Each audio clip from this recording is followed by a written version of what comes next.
everyone, welcome back to Sunny Life channel. Thank you so much guys for tuning in. To all my subscribers, thank you so much guys for your support, and if you haven't subscribed yet, please don't hesitate to press the subscribe button and the notification bell so that you don't miss any of my uploads. Guys, we are talking about Cassper Nyovest. He has announced that he's going to be a dad in a very cool way.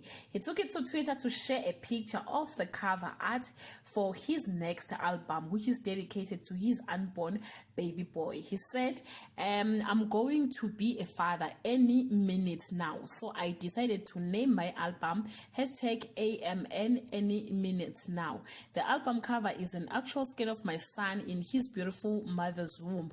Excited about this album, but I'm more excited about being a dad to a beautiful baby boy. #AMN drops September 11. Guys, Cassper is believed to be dating the socialite Thobeka Majozi, and even on that scan, Thobeka's name was spotted. The fans of the 29-year-old rapper quickly congratulated him on Twitter. As usual, some thought it's a publicity stunt for his new coming album. Whether it's a baby boy or it's a baby album, guys, we congratulate him. Till we meet again, I love you so much, guys. Bye.